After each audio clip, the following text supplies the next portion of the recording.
എല്ലാവർക്കും ജീവിതത്തിലുണ്ടാകുന്ന ഒരാഗ്രഹമാണ് പൈസ ഉണ്ടാക്കണം. പക്ഷെ പണിയെടുക്കാൻ പറ്റില്ല. പണിയെടുക്കാതെ എങ്ങനെ പൈസ ഉണ്ടാക്കാമെന്ന് റിസർച്ച് നടത്തിയിരുന്ന ഒരാളായിരുന്നു ഞാനും. പിന്നെയാണ് അന്നത്തെ സത്യം മനസ്സിലാക്കിയത് ഗൈസ്, പണിയെടുക്കാതെ നമുക്ക് ഒരിക്കലും പൈസ ഉണ്ടാക്കാൻ പറ്റില്ല. അങ്ങനെ ഞാനും പണിക്ക് പോയി. അങ്ങനെ പണിയൊക്കെ കഴിഞ്ഞ് ഇന്ന് നമ്മൾ ഓഫീസിൽ 9:30 അങ്ങനെ ഞാൻ നേരെ താഴോട്ട് പോയി. അവിടെ പോയി കുറച്ച് വീഡിയോസൊക്കെ എടുക്കുക എന്നുള്ള പ്ലാനിൽ ഇറങ്ങിയതാണ്.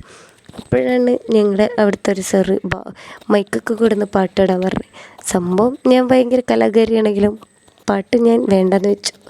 അങ്ങനെ പിന്നെ കുറച്ച് വീഡിയോസ് എടുക്കാൻ വേണ്ടി അതിവിദഗ്ധമായി ഞാനിതാ ഫ്രൂട്ട്സൊക്കെ സെറ്റ് ചെയ്തുകൊണ്ടിരിക്കുകയാണ്. അവിടെ നിന്ന് നല്ല കേട്ടോണ്ടിരിക്കുന്നുണ്ട്.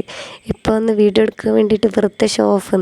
ഇതേ ഇപ്പോൾ നിങ്ങൾ കണ്ട ഒരു വെള്ള ഷർട്ടിട്ട സാധനം കണ്ട ഈ മുതൽ തന്നെ ഇടയ്ക്കിടയ്ക്ക് പണിയെടുക്കുകയാണെന്ന് പറഞ്ഞിട്ട് ഫ്രൂട്ട്സൊക്കെ കട്ടെടുത്ത് തിന്നുന്ന ഒരു മെയിൻ ഹോബിയായിരുന്നു മറ്റാളത്. അങ്ങനെ നമ്മളെല്ലാവരും കൂടെ ഫുഡ് കഴിക്കാനായിരുന്നു. ഞാൻ നേരത്തെ പറഞ്ഞ സാധനം കണ്ട നോമ്പ് ബാങ്ക് കൊടുത്തിട്ട് പോലുമില്ല, മറ്റാൾ ഇരുന്ന് ഫുഡ് അടിക്കുക. ഇതാണ് ശരത്തേട്ട്. അതേ ഗൈസ്, അങ്ങനെ നമ്മളെ ഫുഡ് കഴിക്കലൊക്കെ കഴിഞ്ഞ് പിന്നെ ഞങ്ങളെല്ലാവരും കൂടെ കഥയൊക്കെ പറഞ്ഞിരിക്കുകയാണ്. അപ്പോഴാണ് കോഴിവണ്ടി പറഞ്ഞ മാതിരി ഒരു സാധനം ലാസ്റ്റ് കഴിക്കാമെന്ന് പറഞ്ഞ എല്ലാ സാധനം മൊത്തം വാരി അടിച്ചെടുത്ത് കൊടുക്കണം. അതിനകത്ത് കഴിഞ്ഞ് നമ്മൾ കുറേ നേരം കുറച്ച് കഥയൊക്കെ പറഞ്ഞിരുന്നു. പിന്നെ നമ്മളെ ശരത്തേട്ടൻ്റെ പാട്ട് വരുന്നുണ്ട്, അതെല്ലാവരും കേട്ടോക്കൂ.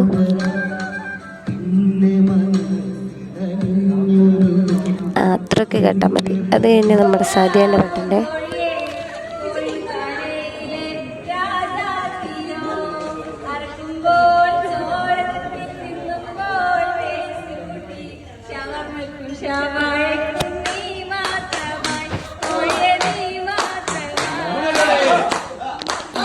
സംഭവം ഒടുക്കത്തെ വൃത്തിക്കലായിരുന്നെങ്കിലും ഞങ്ങളെല്ലാവരും കൂടെ ഒന്ന് സപ്പോർട്ട് ചെയ്തെടുത്ത് കുട്ടിക്കൊരു എന്താ പറയുക ഇൻട്രസ്റ്റ് ആയിക്കോട്ടെ എന്ന് കരുതിയിട്ട് അങ്ങനെ ഞങ്ങൾ പാട്ടും ബൈത്തൊക്കെ കഴിഞ്ഞ് നേരെ വീട്ടിലേക്ക് പോകാമെന്ന് തീരുമാനിച്ചു. സാധ്യതയൊക്കെ വണ്ടി ഇല്ലാത്ത കാരണം ഓളെയും കൂട്ടി ഞങ്ങൾ നേരെ തിരിച്ചു.